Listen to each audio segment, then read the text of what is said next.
नमस्कार दोस्तों, आप सभी लोगों का स्टडी IQ अकेडमी में स्वागत है। आज आपके लिए यहाँ पर फायरमैन और आपके सहायक अग्निशमन अधिकारी दोनों के लिए महत्वपूर्ण प्रश्न उत्तर लेके आ गया हूँ, जो कि आपके लिए वेरी वेरी इंपॉर्टेंट रहने वाले हैं।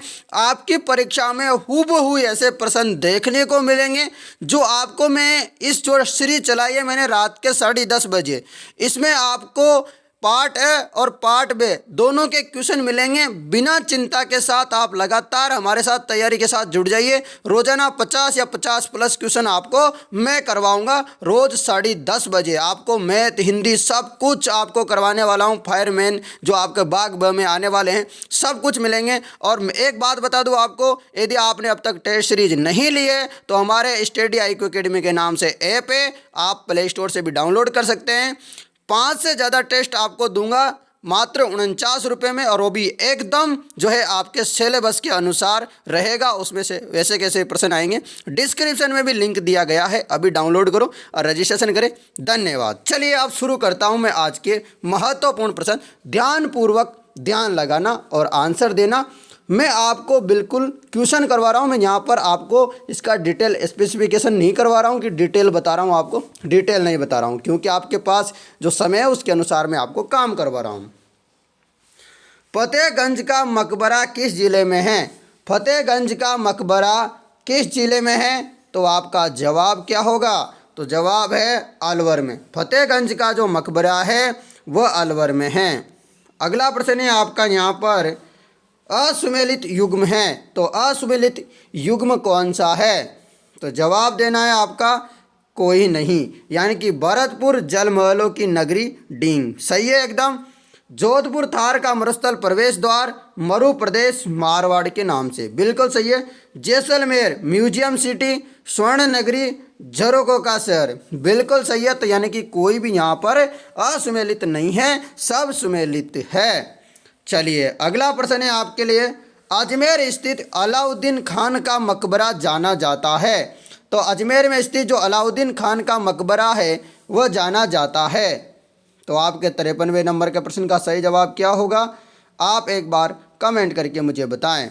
तो इसका सही जवाब होगा 16 थंबा के नाम से। वेरी वेरी इंपॉर्टेंट प्रश्न है, सारे के सारे आप इसे ध्यानपूर्वक लगाएं और अंत तक लगाएं। आप इसे लगा के 1-2 क्वेश्चन अपने छोड़े ना, नहीं तो आपको नुकसान होगा, फिर मत बोलना मेरे से, बाद में याद आएगी। राजस्थान के किस दुर्ग को दाराधार गढ़ के नाम से भी जाना जाता है? तो 54 का सही जवाब हो जाएगा चौमुहागढ़ के नाम से। राजस्थान के किस दुर्ग को दाराधार गढ़ के नाम से जाना जाता है? तो चौमुहागढ़ के दुर्ग को जो है जाना जाता है।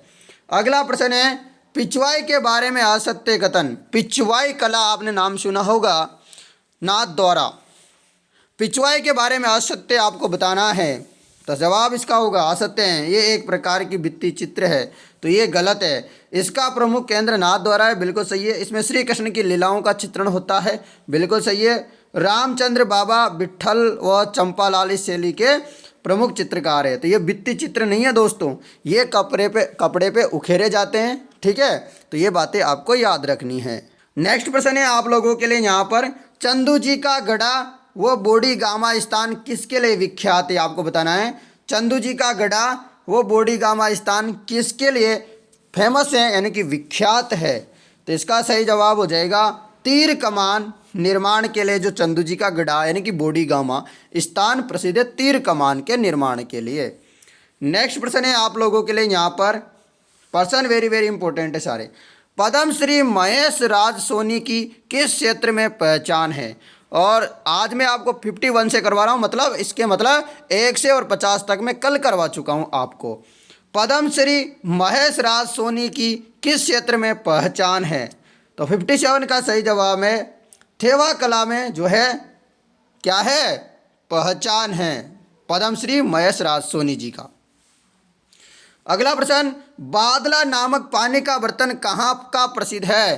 तो ये सभी को पता होगा, बादला नामक पानी का बर्तन कहाँ का है मित्रों? 58 का सही जवाब है जोधपुर का। कहाँ पर का? जोधपुर का जो है बादला नामक पानी का बर्तन फेमस है। अगला है पशु पक्षियों को किस चित्रकला में विशेष स्थान मिला है। यह तो सभी को पता है, जहाँ का मैं हूँ, यानी कि कहाँ से हूँ मैं दोस्तों, कल भी बताया था मैंने इसी प्रकार, तो बूंदी शैली से। तो बूंदी का जो है पशु पक्षियों का चित्रण फेमस है, और शिकार करते हुए महिलाओं को कहाँ दिखाया गया है, कोटा में। ठीक है, तो इसे याद रखा करो। अगला प्रश्न, ऊंट की खाल पर चित्रांकन किस चित्र शैली की विशेषता है। ऊंट की खाल पर जो चित्र उकेरे जाते हैं वो चित्रांकन शैली किसकी विशेषता है, कौन सी शैली की है, तो वो सही हो जाएगा बीकानेर की। क्या हो जाएगा, बीकानेर की क्या हो जाएगी, शैली हो जाएगी, जो ऊंट पर चित्र उकेरते हैं, आपको पता होगा उस्ता कला। ठीक है, अगला प्रश्न है आप लोगों के लिए, प्रसिद्ध चित्रित ग्रंथ आदि पुराण किस राजधानी चित्रकला की शैली से संबंधित है। तो 61 का सही जवाब हो जाएगा आमेर शैली से। प्रसिद्ध चित्रित ग्रंथ आदि पुराण किस राजस्थानी चित्रकला शैली से संबंधित है, तो आमेर शैली से संबंधित है। नेक्स्ट प्रश्न, झांसी की माता किसे माना जाता है। झांसी की माता किसे माना जाता है, तो वो माना जाता है पार्वती माता को। झांसी की माता माना जाता है पार्वती की माता को। नेक्स्ट प्रश्न है, पद्म श्री कृपाल सिंह शेखावत का संबंध है। पद्म श्री कृपाल सिंह शेखावत का जो है रिलेशन किससे है, तो वो है ब्लू पोट्री से। आप किसके हैं दोस्तों, ब्लू पोट्री से, याद रख लीजिएगा, इंपॉर्टेंट है। यहाँ पर आपको बताना है असुमेलित युग्म को आपको जो है पहचानना है। 64 नंबर का सही जवाब आपको देना है, मतलब असुमेलित बताना है 60 नंबर में। तो अणत भुजा पर बांधने का ताम्र आभूषण है। अणत भुजा पर बांधने का ताम्र आभूषण है, बिल्कुल सही है। कंकण महिलाओं को कानों में पहनने वाला आभूषण है, बिल्कुल गलत है, यानी कि एक तो ये गलत मिल गया, सुमिलित है। अणित पोल महिलाओं के पाँव में पहनने वाला आभूषण है, सही है। खिलवी महिलाओं के गले में पहने जाने वाला आभूषण है, ये भी सही है। तो गलत कौन सा मिला, बी। तो केवल आपका बी क्या है, असुमेलित है। नेक्स्ट प्रश्न है, छेलकड़ी आभूषण महिलाओं द्वारा कहाँ पर पहना जाता है।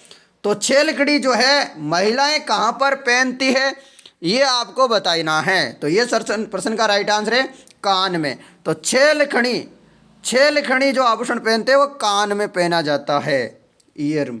अगला है, निम्नलिखित में से गलत युग्म की पहचान कीजिए। गलत युग्म की आपको पहचान करनी है, तो इसका गलत युग्म कौन सा है, कमर गोखरू, ये गलत हो जाएगा। कमर जो है, कमर में घोखरू नहीं बांधा जाता है। मस्तक में बोरला, आपने देखा होगा गोल गोल सा रहता है बोरला। गला में जो है तिमणिया, कान में सुरलिया, पर जो है कमर में गोखरू नहीं बांधते हैं। अगला प्रश्न है आपके लिए, होली पर किस तत्वाद्य यंत्र के साथ धमाल गीत गाए जाते हैं। तो कौन से तत्वाद्य यंत्र के साथ धमाल गीत गाए जाते हैं होली के अवसर पर, तो चंग वाद्य यंत्र के साथ जो है क्या गाए जाते हैं, धमाल गीत गाए जाते हैं। अगला प्रश्न, निम्नलिखित में से कौन सा वाद्य घन वाद्य नहीं है। तो घन वाद्य, तत्वाद्य, सुरवाद्य, ये आपको अलग अलग नाम सुना होगा आपने। तो घन वाद्य नहीं है इनमें से, वो बताना है। जो बजाए दम दमा दम दम बजाते ना, वो वाला नहीं है। तो बताओ, 68 का आपको जवाब देना है। तो ये जंतर है, जंतर, ये जो है घन वाद्य यंत्र नहीं है, जबकि खड़ताल, मंजीरा, झांझ, इनको बजाया जाता है, घन वाद्य यंत्र है ये। चलिए अगला प्रश्न है आपके लिए, पद्मश्री से सम्मानित राजस्थान के प्रमुख पक्कावज वादक है। पक्कावज वादक आपको बताना है, तो कमेंट करके बताएं पक्कावज वादक। तो 69 का सही जवाब है पंडित पुरुषोत्तम दास जो है पक्कावज वादक है। नेक्स्ट प्रश्न है आपके लिए, मोहन वीणा के निर्माता कौन है। मोहन वीणा के निर्माता कौन है, तो वो है पंडित विश्व मोहन भट्ट। मोहन वीणा के निर्माता है पंडित विश्व मोहन भट्ट। अगला प्रश्न है आपके लिए, लोक नाट्य रम्मत खेलने वालों को कहा जाता है। लोक नाट्य रम्मत खेलने वालों को क्या कहा जाता है, तो उन्हें कहा जाता है खेलार। लोक नाट्य रम्मत खेलने वाले को क्या कहते हैं, केलार कहते हैं, खेलार। अगला प्रश्न, ख्याल जो संत पीर शाहवली और तुकनगीर ने मेवाड़ क्षेत्र में रचा, वह ख्याल जो संत पीर शाहवली और तुकनगीर ने कहाँ पर रचा था? मेवाड़ में। कौन सा है? 72 का सही जवाब है तुरा कलंगी। क्या हो जाएगा? तुरा कलंगी। नेक्स्ट प्रश्न, पापू जी की पढ़ का वाचन करने वाले वाचक होते हैं। पापू जी की पढ़ की वाचन करने वाले वाचक होते हैं। 73 का सही जवाब है आईडी भोपे। क्या हो जाएगा? आईडे भोपे। नेक्स्ट प्रश्न है आप लोगों के लिए, तेजाजी मेले का आयोजन किया जाता है। तेजाजी मेले का आयोजन किया जाता है। 74 का सही जवाब है पर्वतसर में। आप लोगों को पता है ना, पर्वतसर में मेला लगता है, पशु मेला तेजाजी का। चलिए अगला प्रश्न, निम्न में से किस क्षेत्र में सीताबाड़ी का मेला आयोजित किया जाता है? तो सीताबाड़ी का मेला भी हमारे आसपास ही करते हैं। कहाँ पर? मेरे ही क्षेत्र में करते हैं। तो वो जाएगा हाडोती। कोटा, बूंदी, बारा, झालावाड़ का नाम सुना होगा, तो हाडोती में करते हैं। वैसे 12 जो है आपका आंसर हो जाएगा। चलिए अगला प्रश्न में चलते हैं। अगला प्रश्न है यहाँ पर, खाटू श्याम जी का मेला किस माह में बढ़ता है? तो खाटू श्याम जी का मेला किस माह में बढ़ता है? फाल्गुन में। कब बढ़ता है? फाल्गुन में। जब होली आती है आपको पता है, तभी यहाँ पर खाटू श्याम जी का मेला बढ़ता है। अगला प्रश्न, किस स्मृति में तिलवाड़ा का पशु मेला आयोजित होता है? तो तिलवाड़ा का पशु मेला क्यों आखिरकार आयोजित करते हैं हम? तो सही जवाब हो जाएगा मल्लीनाथ जी। क्या हो जाएगा? मल्लीनाथ जी। अगला प्रश्न, गींगा गणगौर किस शहर की प्रसिद्ध है? गींगा गणगौर बताओ कमेंट करके, बहुत प्यारा सा आंसर है इसका। उदयपुर। गींगा गणगौर किस शहर में मनाते हैं? प्रसिद्ध है कहाँ की है? उदयपुर की प्रसिद्ध है। नेक्स्ट प्रश्न, कजली तीज जिसे सातुड़ी तीज भी कहते हैं किस माह में मनाई जाती है? कजली तीज जिसे सातुड़ी तीज भी कहते हैं किस माह में मनाई जाती है? सही जवाब है भाद्रपद। क्या हो जाएगा?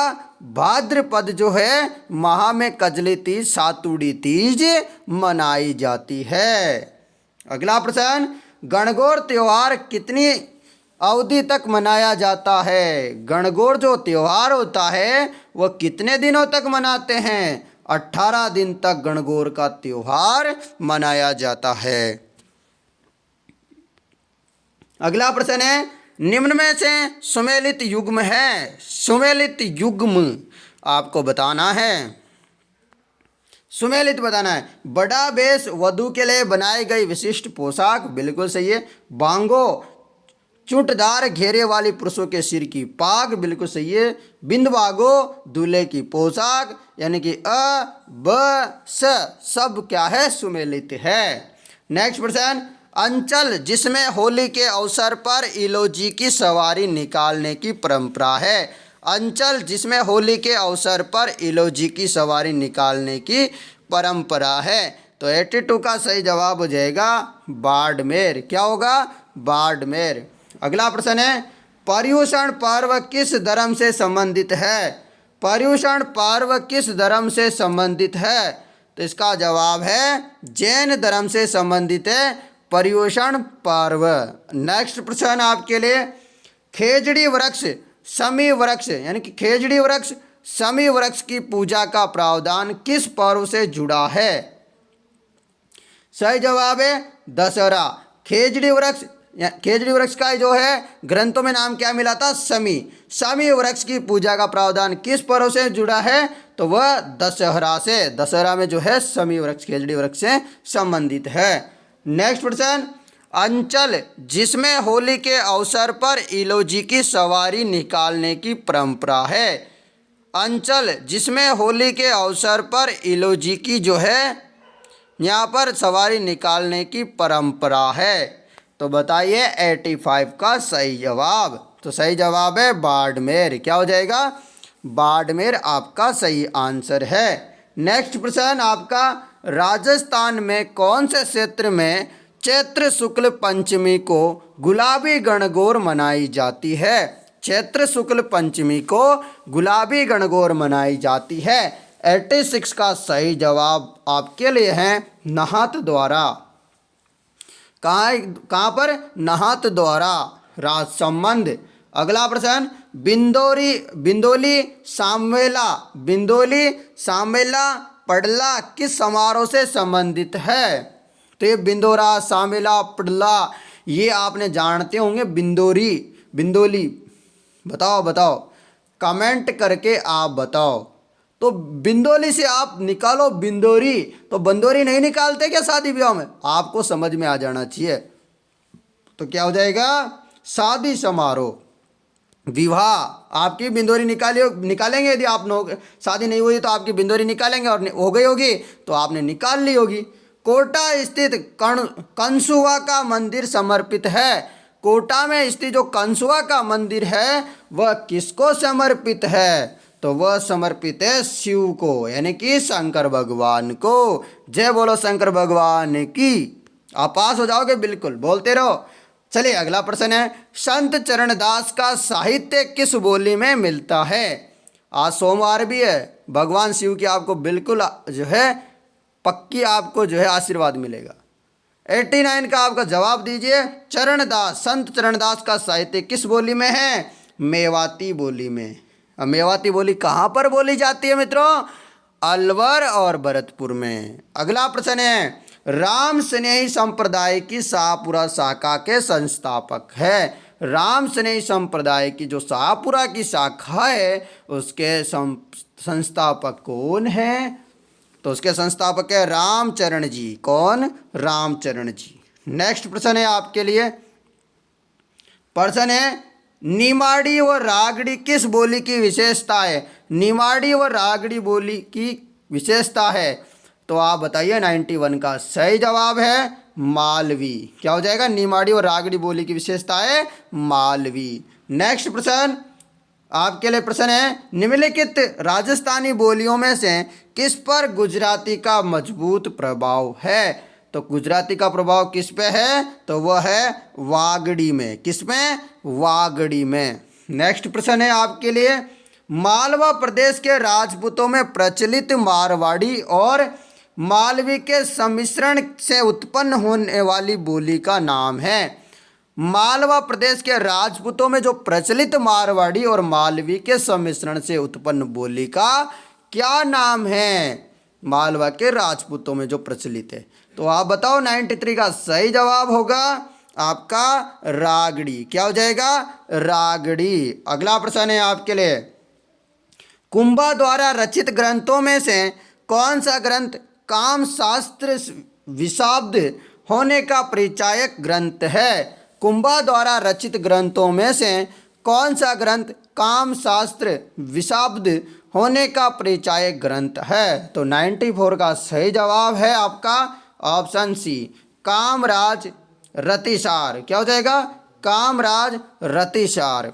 अगला प्रश्न है आपके लिए, राजस्थानी ग्रंथ बेली कृष्ण रुक्मणीरी का लेखक कौन है? वेरी वेरी इंपॉर्टेंट प्रश्न। इसका है दोस्तों लेखक पृथ्वीराज राठौड़। बेली कृष्ण रुक्मणीरी, इसका जो लेखक है, इस ग्रंथ के लेखक है पृथ्वीराज राठौड़ है। और इस प्रश्न को आप दीवार में चिपका लो। अगला प्रश्न, राजस्थानी भाषा साहित्य एवं संस्कृति अकादमी की स्थापना किस जिले में की गई? तो 96 का सही जवाब है बीकानेर में। किसमें? बीकानेर में। दोस्तों मैंने सारे प्रश्न आपको ऐसे प्रश्न करवाए हैं जो बिल्कुल आपकी परीक्षाओं में हूबहू देखने को मिलेंगे। अगला प्रश्न, और लास्ट तक जरूर बने रहना, आपको इन्फॉर्मेशन फिर से देनी है। राजस्थानी भाषा की उत्पत्ति किससे मानी जाती है? तो 97 का सही जवाब है शौरसेनी गुजरी अपभ्रंश से। राजस्थानी भाषा की उत्पत्ति जो है शौरसेनी गुजरी अपभ्रंश से मानी जाती है। अगला प्रश्न, राव जेतसिरो छंद के रचनाकार थे। राव जेतसिरो छंद के रचनाकार थे तो कौन थे? बीटू सूजा जी। राव जेतसिरो छंद के रचनाकार है बीटू सूजा जी। अगला प्रश्न है आपके लिए, अलवर का रसखान कहा जाता है। अलवर का जो रसखान है वह कहा जाता है, तो वह कहा जाता है राव अली बख्श को। राव अली बख्श को आपको याद रखना है। अगला प्रश्न है आप लोगों के लिए, असंगत युग्म है। असंगत युग्म है। वीर सतसई सूर्यमल मिश्रण जो बूंदी के थे उनकी सही है। बादली चंद्र सिंह बिरकाली की सही है। हाला झालारी कुंडलिया ईश्वरदास की है। जबकि मैं देखता चला गया महाराणा अमर सिंह की नहीं है। तो आपको असंगत ढूंढना था, तो आपका ऑप्शन डी मतलब द सही हो जाएगा। वीर सई सूर्यमल मिश्रण की, बादली चंद्र सिंह बिरकाली की, हाला झालारी कुंडलिया ईश्वरदास जी की। दोस्तों ये 50% मैंने कंप्लीट करवा दिए। कल भी आपको 50 मिलेंगे। जैसे आपको 200-300% मैं जीके के करवा दूंगा, इतने ही करवाऊंगा, फिर मैथ के चलाऊंगा। ऐसे ऐसे करके मैं आपको पार्ट भी इनके कुछ कुछ ऐसे प्रश्न बता दूंगा जिनमें से आपको प्रश्न हूबहू आपकी परीक्षा में देखने को मिलेंगे।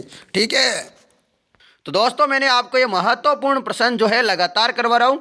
अब आपको एक बात बता देता हूँ, शुरू में भी बताई थी, वही बात भी फिर रिपीट कर रहा हूँ कि आपने अभी तक टेस्ट सीरीज नहीं ली है तो आप टेस्ट सीरीज अभी परचेज कर लीजिए। मात्र 49 रुपये में आपको 5 से ज़्यादा टेस्ट देने की मैं गारंटी देता हूँ। आपको 5 से ज़्यादा ही टेस्ट मिलेंगे, कम नहीं मिलेंगे। 5 तो पक्का मिलेंगे, उससे ज़्यादा मिलेंगे बल्कि। पर आपके लिए इतने अच्छे टेस्ट रहेंगे वह, जो आप भी याद करोगे कि हरिओम सर ने कितने अच्छे टेस्ट दिए हैं, कितनी मेहनत की होगी। आप एक बार देखना, खरीदो, और फिर मुझे अच्छा ना लगे तो मुझे एक बार कॉल करके बताना दोस्त कि सर अच्छा नहीं लगा है हमें, आप बताइए अब क्या करें। ठीक है, तो आप मुझे बताइए दोस्तों, आप एक बार टेस्ट खरीदें, आपको पता लगेगा कि बहुत अच्छे प्रश्न मैंने बनाए हैं उस टेस्ट में। और मैंने जो आपके टॉपर रहे हैं या इस परीक्षाओं में लगे हुए हैं या इस परीक्षाओं की जो तैयारी और भी टीचर करवा रहे हैं, उनसे बहुत सारे क्वेश्चन मैं मंगवा रहा हूँ, उनसे जो है एनालिसिस करवा रहा हूँ और आपको ये टेस्ट बनवा रहा हूँ। ठीक है, बड़ी मेहनत करनी पड़ रही है दोस्तों। आपको लग रहा होगा कि सर ऐसे ही बता रहे हैं, हलवा है, हलवा नहीं है दोस्तों। टेस्ट सीरीज बनाना है, सब कुछ आपको पता है, बहुत मेहनत लगती है दोस्तों। तो इसलिए आपके लिए 49 रुपये इसलिए रखे गए हैं कि ताकि गरीब बच्चे भी इस टेस्ट सीरीज को लेके और अच्छे से पढ़ सकें। धन्यवाद, सभी को बेस्ट ऑफ लक, तैयारी जारी रखें। कोई इन्फॉर्मेशन होगी मैं आपको बताऊँगा। धन्यवाद।